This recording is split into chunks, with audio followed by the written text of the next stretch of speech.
những buổi chiều, giữa lòng thành phố lạ, tôi ngồi lặng nhìn mưa rơi bên khung cửa kính, chợt thấy lòng mình ứa một nỗi nhớ không tên.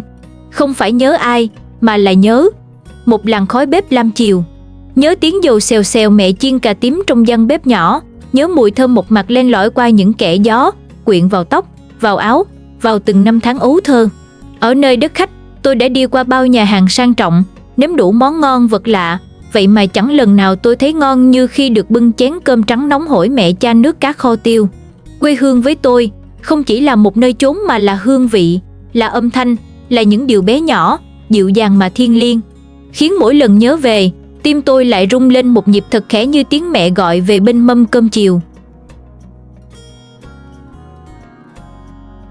Chiều quê không phải bắt đầu từ lúc mặt trời lặn, mà bắt đầu từ lúc bếp nhà tôi đỏ lửa. Cái bếp ga cũ kỹ mẹ vẫn dùng bao năm, bên trên là chiếc chảo gang đã tróc lớp đen dưới đáy nơi mẹ chiên từng miếng cà tím, lát thịt ba rọi, nêm nếm bằng cả bàn tay quen thuộc và tình yêu không nói thành lời. Tiếng dầu mỡ xèo xèo, tiếng chiếc đũa gỗ gõ nhẹ vào vành chảo, và cả tiếng mẹ gọi vọng ra từ bếp, "Con ơi, rửa tay vào ăn cơm nghe." Tất cả như một bản nhạc của tuổi thơ, mà giờ đây, ở nơi xa hàng nghìn cây số, tôi chỉ có thể bật lại trong trí nhớ mình. Bữa cơm chiều quê nghèo, đôi khi chỉ có đĩa rau luộc, chén nước mắm chanh ớt, nhưng sau ngày ấy thấy ngon lạ thường. Có lẽ vì bên mâm cơm ấy có nụ cười của mẹ, ánh mắt của cha và tiếng nói cười của anh em tôi, tất cả quây quần bên nhau, không vội vàng, không điện thoại, không tiếng còi xe, chỉ có tiếng lòng, rất thật và rất gần.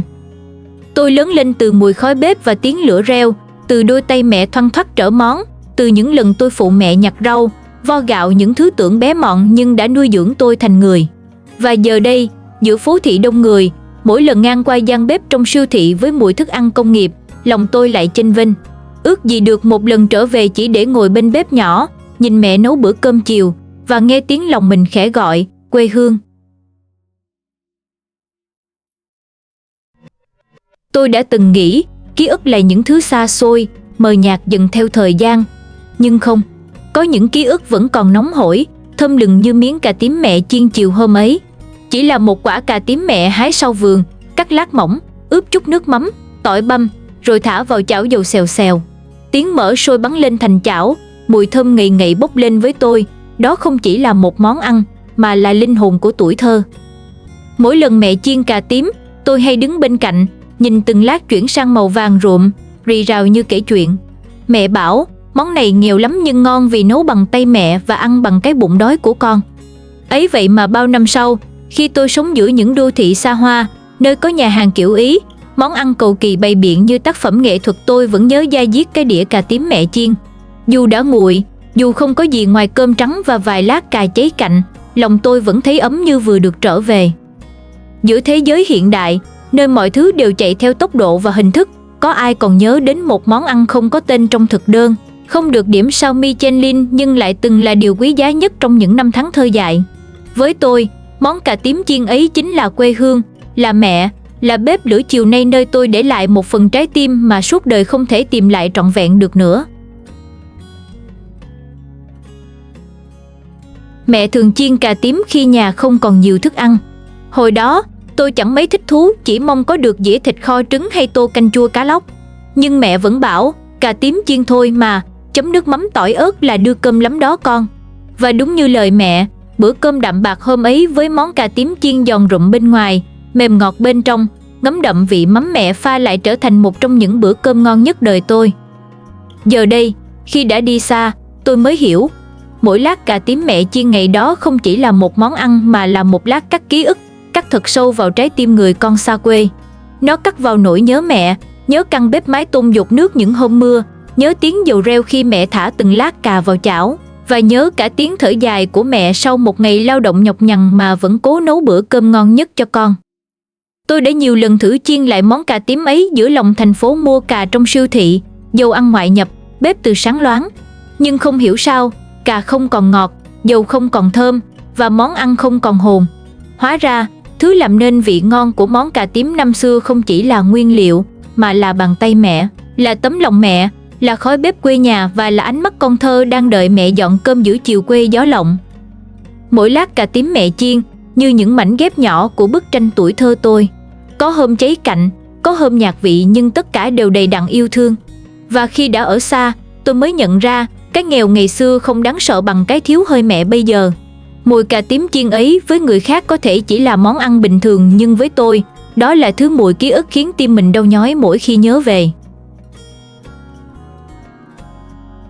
Chiều hôm đó, trời Sài Gòn mưa tầm tã, nhưng lòng tôi lại ngổn ngang như trời sắp giông.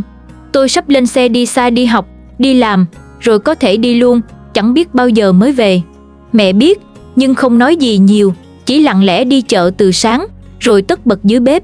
Tôi ngồi trong nhà, nghe tiếng mưa rơi lập bập trên mái tôn, nghe tiếng muỗng thìa chạm nhau len keng, nghe cả tiếng dầu sôi lách tách quen thuộc là món cà tím mẹ lại đang chiên. Tôi bước xuống bếp, thấy mẹ đang trở từng lát cà trong chiếc chảo cũ.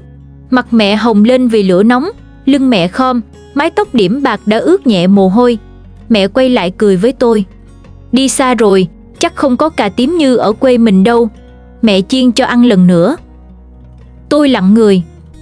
Tôi vẫn hay chê món cà tím là nghèo, là quê mùa. Ấy vậy mà hôm đó, ngồi trước đĩa cơm trắng, dĩa cà tím mẹ chiên vàng óng, tôi bỗng thấy lòng mình nghẹn lại. Tôi gắp một miếng, nhai chậm rãi mùi cà thơm, vị đậm đà của nước mắm, nhưng cay nhất là cái cảm giác mỗi lần nhai như cắn vào tim mình. Bữa cơm hôm ấy không có thịt cá cao sang, chỉ có cà tím, canh rau lang luộc và ánh mắt mẹ, nhưng là bữa ăn tôi nhớ suốt đời. Tối hôm đó, trước khi tôi ra xe, mẹ gói cho tôi một hũ cà tím chiên để mang theo. Mẹ dặn, lên đó, nếu nhớ nhà quá thì lấy ra ăn. Không ngon bằng ăn ở nhà, nhưng chắc cũng đỡ tuổi. Tôi ôm lấy hũ cà tím như ôm cả quê hương mình. Giữa phố thị xa lạ sau này, mỗi lần mở hũ ra, tôi lại như nghe tiếng mưa chiều quê, thấy mẹ lom khom bên bếp và nghe văng vẳng câu nói, mẹ chiên cho ăn lần nữa. Trời Sài Gòn sớm hôm ấy vẫn còn mù mịt hơi mưa. Tôi kéo chiếc vali nặng, mẹ đi sau, tay xách giỏ ni lông đựng chút quà quê, đòn bánh tét, vài trái chuối xiêm chín cây và hũ cà tím chiên mẹ làm tối qua. Xe sắp nổ máy, người lên, người xuống. Bến xe ồn ào như mọi ngày, nhưng với tôi, lúc đó nó như một sân khấu buồn, nơi chuẩn bị hạ màn cho một thời thơ dại. Tôi nhìn mẹ không khóc, chỉ đứng im nhìn tôi, tay xoa nhẹ giỏ quà. Đôi mắt mẹ thâm quầng sau nhiều đêm thức sớm, có lẽ cả vì lo cho tôi. Tôi muốn nói một câu gì đó, nhưng nghẹn lại nơi cổ. Mẹ dúi vào tay tôi giỏ quà. Ráng sống tốt ngang con, cái gì cực quá thì gọi về. Còn cà tím mẹ làm đó, chừng nào nhớ mẹ thì ăn. Xe nổ máy, bánh xe lăn. Mẹ chạy theo vài bước, không gọi tên tôi, chỉ vẫy vẫy tay. Qua cửa kính, tôi cúi mặt, mắt cay xè. Giữa dòng xe và khói bụi, tôi thấy rõ một điều, có những cuộc chia ly không cần nước mắt, bởi vì nỗi đau đã chảy vào tim từ rất lâu rồi. Căn phòng trọ bé xíu giữa lòng Sài Gòn lạ lẫm, tường quét vôi cũ kỹ, quạt kêu rè rè suốt đêm. Tôi đặt giỏ mẹ đưa trên bàn. Tối hôm đó, vừa dọn xong đống đồ đạc lỉnh kỉnh, tôi lấy hũ cà tím ra. Mở nắp, một mùi thơm lạ lẫm mà quen thuộc đến nao lòng tràn ra, mùi của căn bếp, của buổi chiều quê có khói lam, có bóng mẹ nghiêng bên bếp củi. Tôi ngồi một mình, chan cơm nguội, gắp từng miếng cà tím mẹ chiên. Mắt cay, miệng đắng, không phải vì món ăn mà vì lòng mình đang vỡ ra. Tôi nhận ra, giữa thành phố này, món ăn đó là thứ duy nhất còn giữ tôi lại với quê hương. Cà tím mẹ chiên, một món ăn tưởng chừng bình thường, lại trở thành cái neo, cái gốc, cái cội giữa dòng đời đầy sóng cuốn. Tối hôm đó, sau một ngày dài chạy việc, tôi về trọ mệt mỏi. Có một cuộc gọi nhỡ từ mẹ. Tôi nhìn màn hình, do dự, rồi đặt máy xuống, tự nhủ, mai gọi lại cũng được. Tôi không biết rằng, đó là lần đầu tiên và cũng là lần tôi biết mình vừa đánh rơi một điều rất nhỏ mà quý giá vô cùng, một giây để nghe tiếng mẹ. Sau đó vài hôm, mẹ gọi lại. Tôi nghe máy, mẹ chỉ hỏi vu vơ. Bữa giờ con ăn cơm có món gì? Cà tím mẹ làm ăn hết chưa? Để mai mẹ làm gửi lên nữa ha. Tôi chỉ kịp dạ một tiếng, cổ họng nghẹn lại. Tôi chưa dám nói với mẹ là hũ cà tím vẫn còn. Tôi chưa dám ăn hết vì ăn hết rồi, biết lấy gì để mà nhớ. Chiều hôm ấy, trời mưa lất phất, tôi đang lặng nhìn mẹ đứng bên bếp lửa cũ kỹ, nơi những lát cà tím được mẹ chiên thật khéo, vàng óng ánh lên trong chảo dầu sôi lách tách. Mùi cà tím thơm nhẹ pha lẫn chút cay của nước mắm tỏi ớt, thứ mùi hương đơn sơ mà thân thương đến mức mỗi lần ngửi thấy, tôi như được quay về với cả một tuổi thơ bình dị bên mẹ và quê nhà. Món cà tím mẹ chiên không phải là thứ cao sang. Nó đạm bạc, giản dị như cuộc đời mẹ và quê hương tôi, đôi khi nghèo đói, đôi khi cơ cực, nhưng ngập tràn yêu thương. Ngày còn bé, tôi vẫn hay chê món này là quê mùa, cứ ao ước được ăn những món thịt cá ngon lành. Nhưng bây giờ, khi đã rời xa mảnh đất thân thương ấy, tôi mới thấm thía cái ngon đậm đà, cái ngọt ngào của món cà tím mẹ nấu. Không chỉ là vị ngon, mà là vị của tấm lòng mẹ, vị của những chiều chiều mẹ lặng lẽ đứng bên bếp, mồ hôi ướt đẫm trán, mắt lặng nhìn tôi rồi quay đi giấu nước mắt. Chiếc bếp lửa chiều quê ấy không chỉ là nơi mẹ nấu ăn, mà còn là nơi chứa đựng cả tuổi thơ tôi. Nơi từng tiếng xèo xèo của dầu sôi, từng khói lam chiều quấn lấy mái tóc mẹ bạc dần theo năm tháng.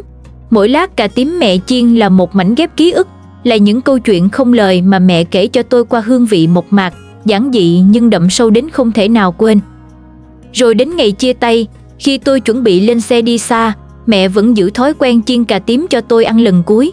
Trời Sài Gòn mưa dầm về, bến xe đông nghịt người qua lại, tiếng xe nổ, tiếng gọi tên lẫn nhau vang lên không ngớt. Mẹ không khóc, nhưng trong ánh mắt bà, tôi thấy cả một trời thương nhớ và lo lắng. Bàn tay mẹ run run đưa cho tôi giỏ quà quê với hũ cà tím mẹ vừa chiên hôm trước. Con nhớ ăn khi nào buồn nhớ nhà, mẹ dặn dò nhẹ nhàng, giọng nói như nghẹn lại. Tôi ôm chặt cái giỏ, lòng quặn thắt. Lên thành phố, trong căn phòng trọ nhỏ bé, sau một ngày dài tất bật, tôi mở hũ cà tím mẹ gói. Mùi hương thoảng ra như kéo tôi về với những chiều quê ấm áp, nơi mẹ đứng bên bếp lửa, ánh mắt âu yếm nhìn tôi. Tôi ngồi một mình, chan cơm nguội, nhấm nháp từng miếng cà tím chiên giòn thơm, mà lòng thì đắng nghét. Món ăn bình dị ấy như trở thành cội nguồn, mảnh ghép duy nhất giữ tôi gắn bó với quê nhà giữa phố thị xa lạ. Và có những lúc tôi nghe điện thoại mẹ gọi, nhưng không bắt máy. Lúc đó, tôi chưa nhận ra giá trị của một tiếng gọi, của một giọng nói thân thương. Mẹ hỏi nhỏ nhẹ qua điện thoại, con ăn cơm chưa? Cà tím mẹ làm còn đó không? Để mẹ làm gửi lên thêm cho. Tôi chỉ dám trả lời vội vã, lòng trùng xuống vì nỗi nhớ không thể gọi thành lời. Hũ cà tím vẫn còn nguyên, tôi chưa dám ăn hết, bởi ăn hết là như mất đi một chút quê hương, một phần hơi ấm mẹ dành cho tôi. Giờ đây, mỗi khi nhớ mẹ, nhớ quê, tôi lại lấy hũ cà tím ra, gấp từng miếng chậm rãi, để hương vị động lại như một sợi dây vô hình kéo tôi trở về với những tháng năm êm đềm bên mẹ, bên bếp lửa chiều quê. Món ăn giản đơn ấy, với người khác có thể chỉ là một bữa cơm thường nhật, nhưng với tôi là biểu tượng của tình mẹ, của quê hương, của những tháng ngày không bao giờ phai nhòa trong trái tim người con xa xứ.